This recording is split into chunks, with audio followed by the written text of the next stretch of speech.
A unção de Deus chegou aqui, aonde Deus está, o mal tem que sair. A unção de Deus chegou aqui, a unção de Deus chegou aqui, a unção de Deus chegou aqui, aonde Deus está, o mal tem que sair. A unção de Deus chegou aqui. Eu creio.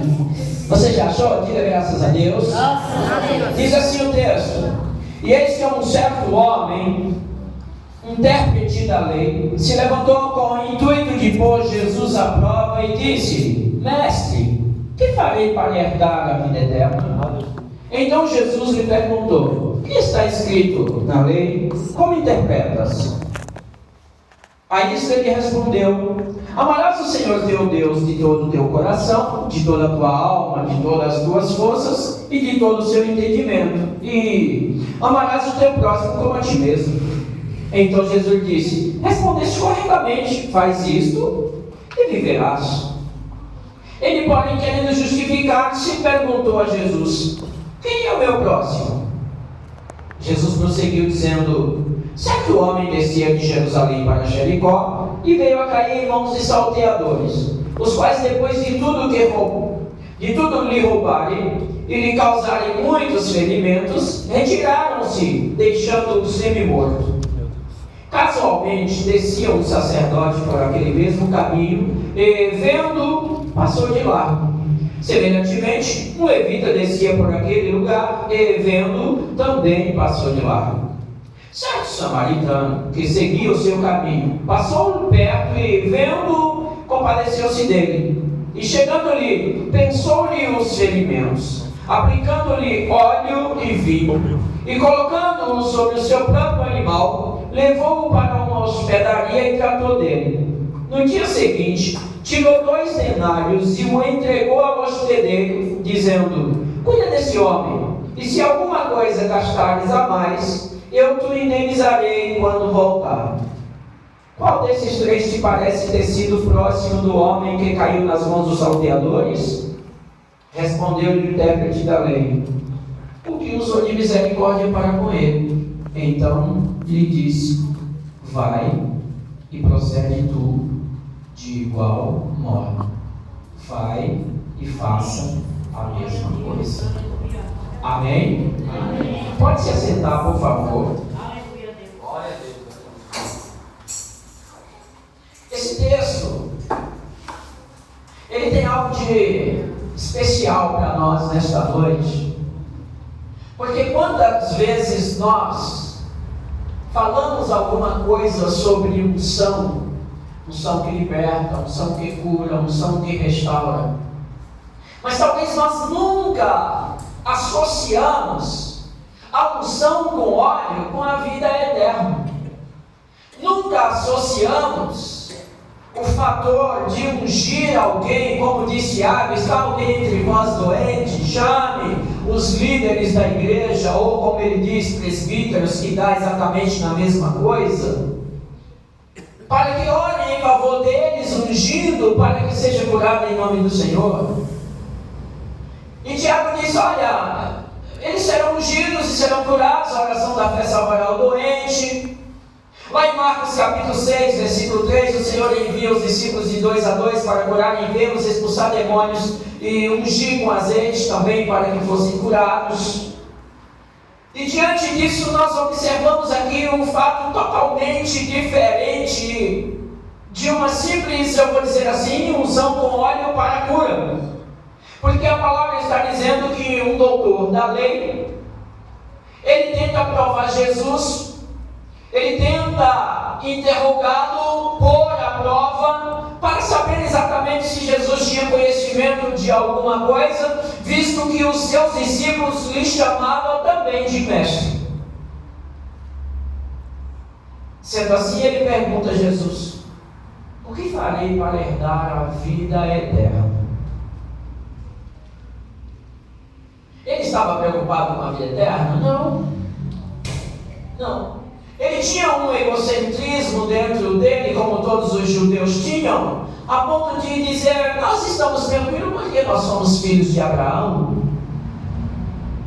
E existe uma aliança entre Deus e Abraão. Nós vamos ver em outro texto eles dizendo isso para Jesus: olha, nós somos filhos de Abraão. Então naquele momento ele queria só ouvir a resposta de Jesus, o que Jesus tinha para dizer. E Jesus, conhecendo também ele, sabendo que ele era um intérprete da lei, um doutor da lei, Jesus faz exatamente uma pergunta pertinente a ele: o que está escrito na lei? Como você interpreta? Aí ele diz: o que está escrito, amarás o Senhor teu Deus. Ele repetiu o que literalmente estava escrito, mas não interpretou como Jesus perguntou, porque a interpretação ia levar ele a praticar. Então ele já só dá meia resposta à pergunta de Jesus. Ele recita, reza o que está escrito: amarás o Senhor teu Deus com toda a tua força, com todo o teu coração, com todo o seu entendimento, e amarás o teu próximo como a ti mesmo. Mas Jesus não perguntou só isso. Jesus perguntou o que está escrito e perguntou como ele o interpretava.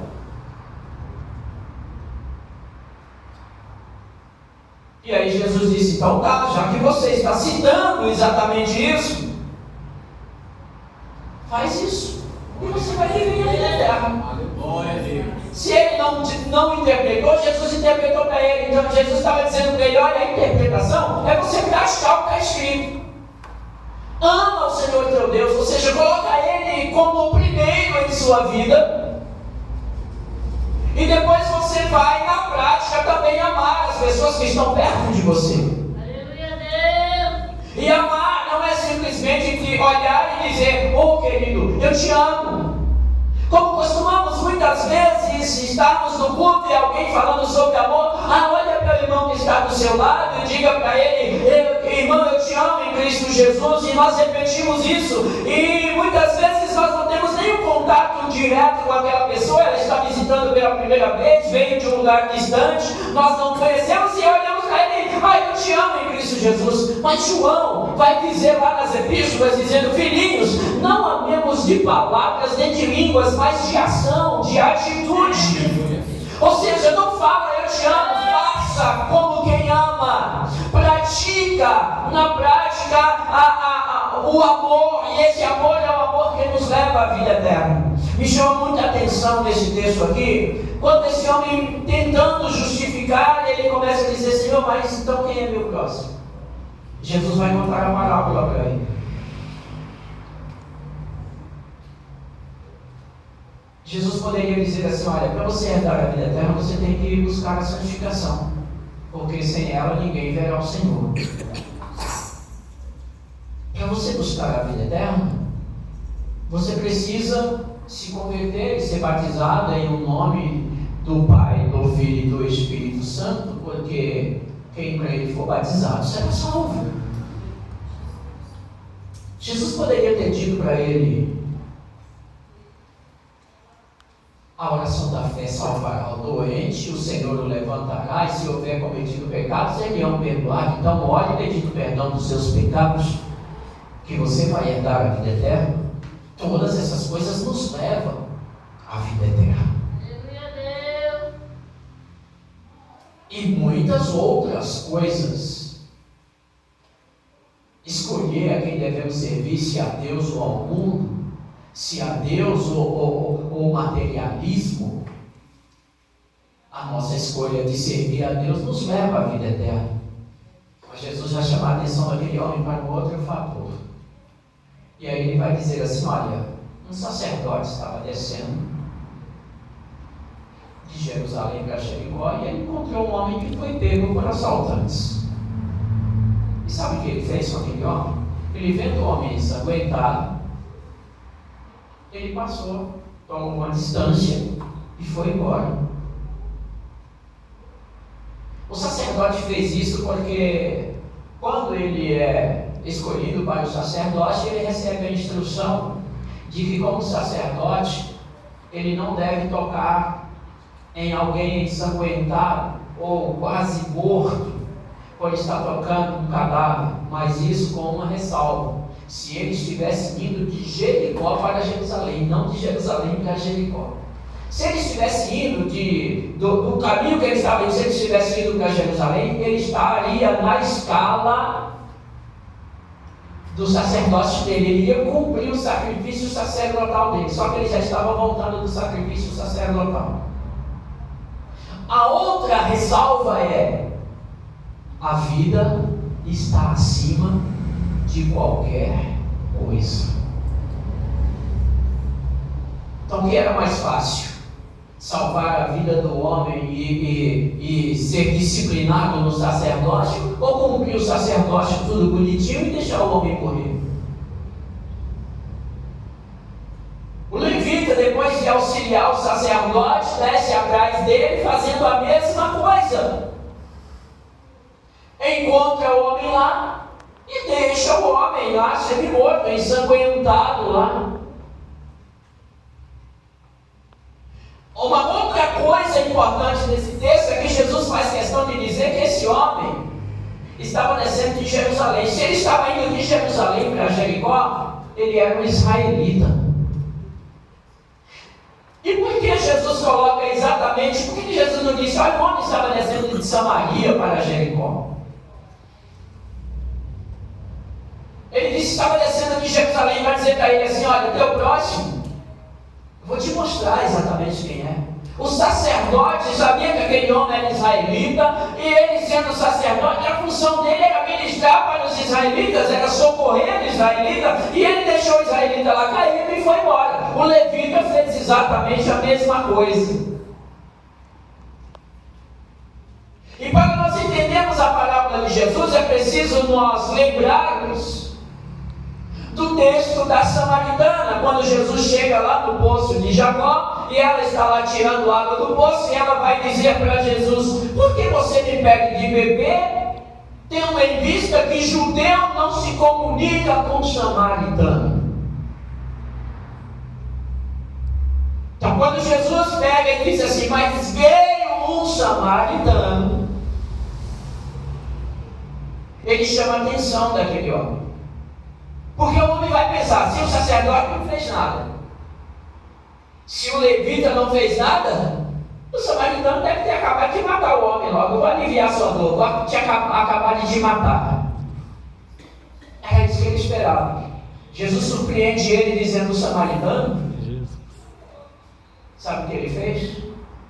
Sabendo exatamente que ele estava vendo o israelita ali, que ele poderia, ele tinha todo o direito, já que judeu e samaritano não se comunicam, ele tinha todo o direito de passar e ir embora e deixar aquele homem lá. Ele fez o contrário. Ele parou, socorreu o homem, repita comigo, e ungiu, fala forte, ungiu com azeite.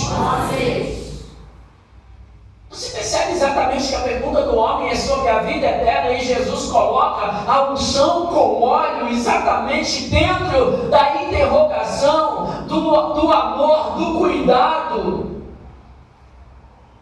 que o samaritano está tendo com aquele homem agora, porque o final da história aqui, sem ser a conclusão da nossa mensagem, Jesus vai dizer assim: então, você vai lá e vai fazer a mesma coisa que aquele samaritano fez.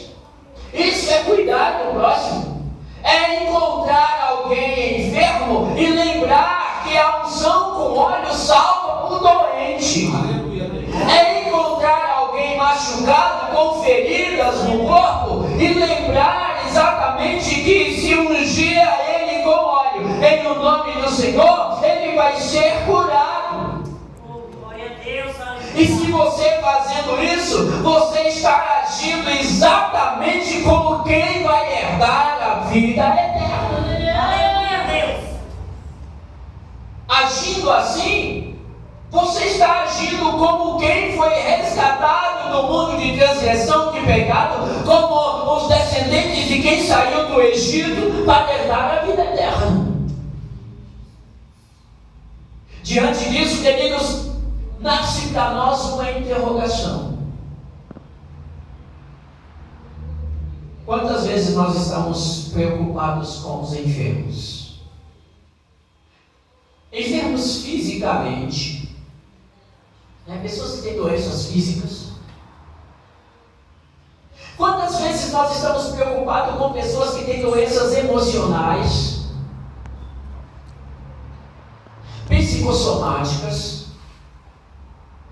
Quantas vezes nós estamos preocupados com pessoas que estão com seus casamentos doentes? Quantas vezes nós estamos preocupados com pessoas que estão com a sua vida familiar, a vida paterna doente, um marido bêbado, embriagado, drogado, que espanca os filhos, que espanca a esposa, que maltrata a família, ele está espiritualmente, miseravelmente endemoniado, está doente, e quantas vezes nós nos preocupamos com isso? Você concorda comigo que nós estamos aqui hoje, estamos na presença de Deus exatamente porque nós queremos herdar a vida eterna? Amém ou não? Amém. Nós queremos herdar a vida eterna.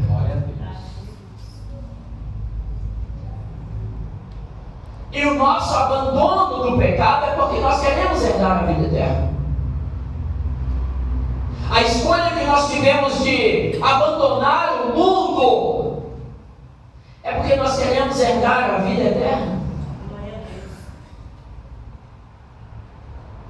Escolher entre o céu e o inferno foi uma escolha radical da nossa vida, exatamente porque nós queremos uma vida eterna com Jesus e não com o diabo.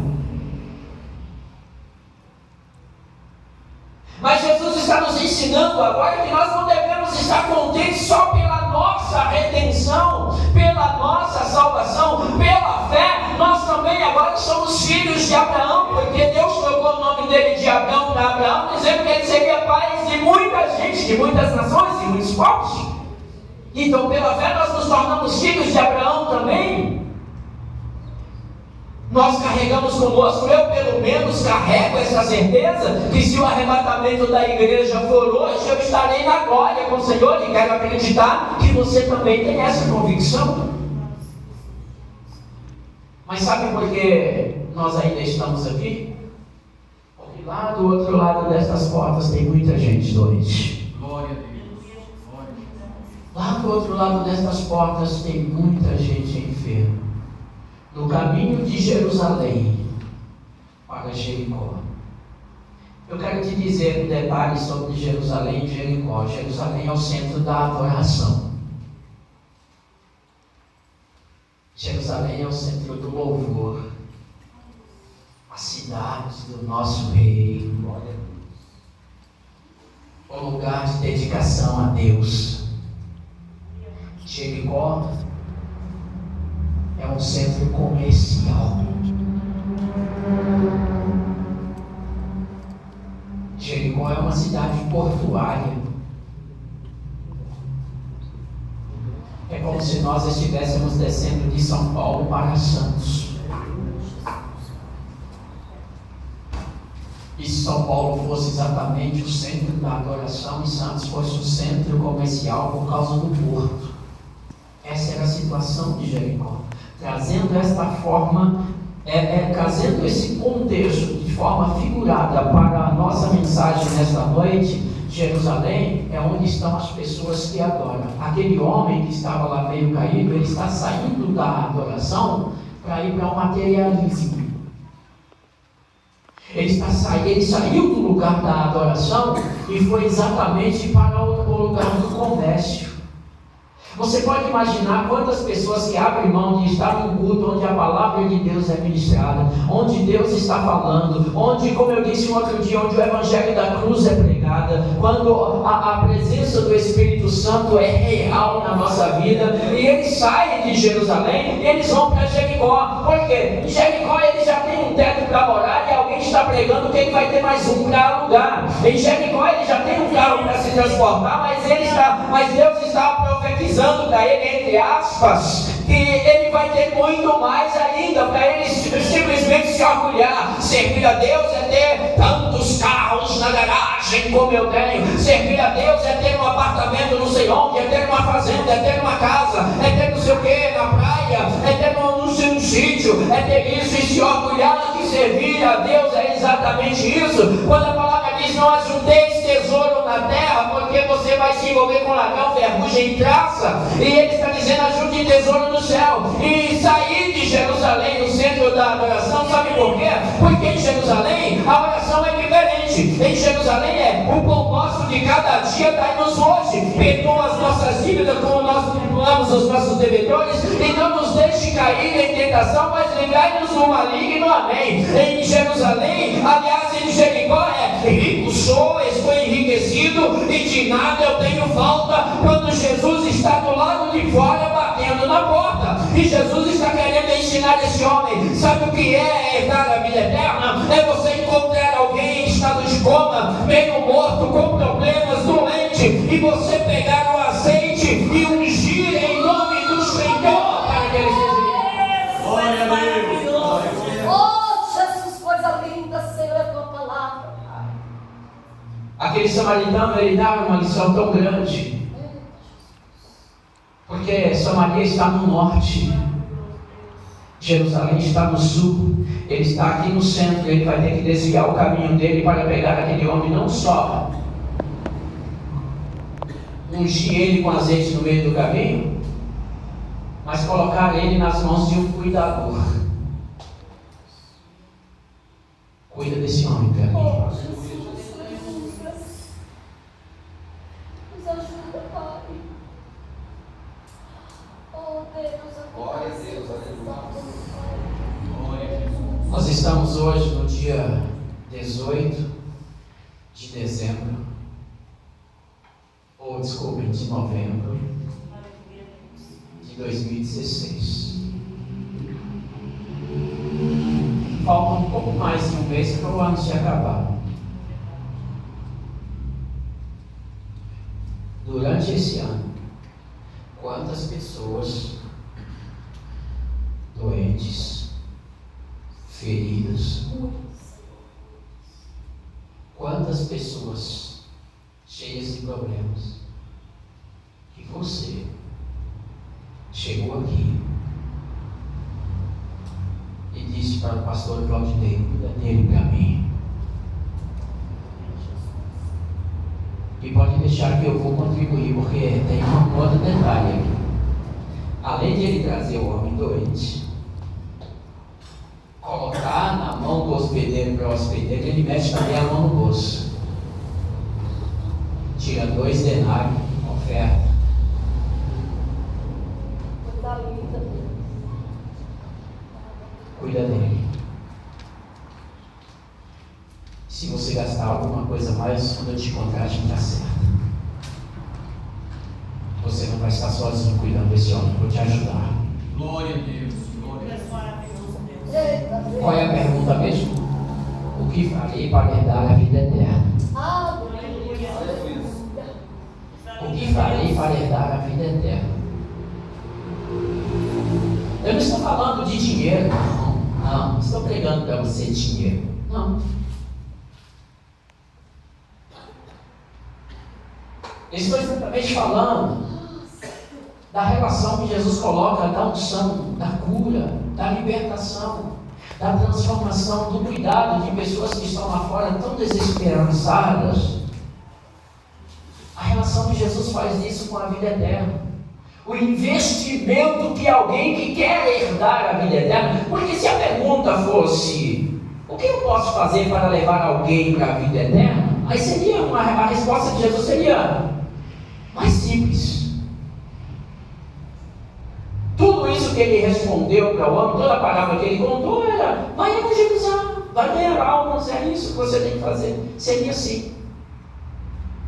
Mas não, ele está perguntando: eu mesmo quero herdar a vida eterna, então o que eu devo fazer para me herdar a vida eterna? Aí Jesus diz assim: então vai encontrar aqueles que estão perecendo lá fora. Se você quer herdar a vida eterna, não queira herdar sozinho. Se você quer ir para o céu, não queira ir para o céu sozinho. Eita, Deus, olha aí, Jesus. Mas quando você sair, Tenha azeite com você. Carrega azeite com você, porque você vai encontrar pessoas que precisam. Aí você pode dizer para mim, mas eu não sou um pastor, eu não sou um presbítero, eu não sou um missionário, eu não sou alguém que tem autoridade para ungir. Mas a palavra não para aí. Tiago vem e completa. Então tá bom, eu posso dar a minha opinião. É como se ele levantasse no meio do culto, da reunião, e dissesse, eu posso dar a minha opinião então se está alguém entre vós doente, chame os presbíteros da igreja. Ou seja, tem alguma justificativa? Não. Só nos resta fazer. Aleluia a Deus. Nós não podemos nos contentar, queridos, de simplesmente nós estarmos num culto como esse, de unção que liberta, e nós acharmos exatamente, Deus, olha, hoje eu quero exatamente que o Senhor me unja, que o Senhor me faça, que o Senhor me liberte. A palavra de salvação, ela já vem completa, queridos. É um pacote. É um pacote completo. Porque a palavra de salvação não é só estar livre do inferno. Não é só estar livre da condenação. Se você pega o dicionário e você vai lá pegar a palavra salvação, você vai ver que ela vem do grego soteria, e ela vem com prosperidade, ela vem com cura, ela vem com cuidado. A oração do Pai Nosso está revelando para nós isso. Pão para cada dia. E sabe, quando a gente pega a Bíblia a mensagem, o texto lá está traduzido assim: me mantém com as minhas 3 refeições diárias, café da manhã, almoço e janta. E Jesus faz questão de dizer, o Pai sabe que vocês precisam dessas coisas. Então o nosso objetivo na unção que liberta é mais exatamente em ter cuidado com aqueles que ainda não estão na presença do Pai, aqueles que não estão na casa do Pai, porque de nós o Pai já está cuidando. Conosco o Pai já está fazendo, queridos. Aleluia a Deus. A nossa preocupação agora é exatamente essa. É isso que Jesus vai apresentar para o homem. Você quer a vida eterna? Então tá. Aí Jesus pega 3 personagens, coloca diante dele, e aí ele pergunta para ele no final, então qual desses 3 aqui fez exatamente o que é digno da vida eterna? Ah, aquele lá que socorreu, teve misericórdia dele, então vai lá e faz o mesmo que ele fez. Tenha misericórdia de alguém. Oh, Deus, espero muito, Deus. Tenha misericórdia dos que estão desesperançados. Verdade, meu Deus, aleluia. Queridos, a gente vive muito em cima de justificativas. A gente vive muito em cima disso. Jesus vai nos ensinar. Pastor, o senhor fala assim, mas o povo está com o coração tão duro. Tão duro, pastor. Tão duro, que se Deus não tiver misericórdia. Não, o povo não está com o coração duro. O povo está preso, é diferente. O povo está preso. O segundo texto lido nesta noite, aqui nesse culto, foi: e conhecereis a verdade, e a verdade nos libertará. Creio, Deus, aleluia. O povo está preso, querido, pelo seu algoz. Ele está preso pelo seu adversário maior. E só dá para libertar quem está preso quem já está livre, queridos. É por isso que Paulo faz questão de dizer que a nossa luta não é contra seres humanos, contra carne e sangue, contra principados e potestades. No mundo espiritual, é uma batalha espiritual, é uma guerra espiritual. Meu Deus, quanta guerra. Jesus, ajuda nós. E sabe como nós fugimos desta guerra? Dizendo que o povo tem um coração duro. Dizendo que o povo não quer nada. Então vamos pegar alguém e amarrar ele.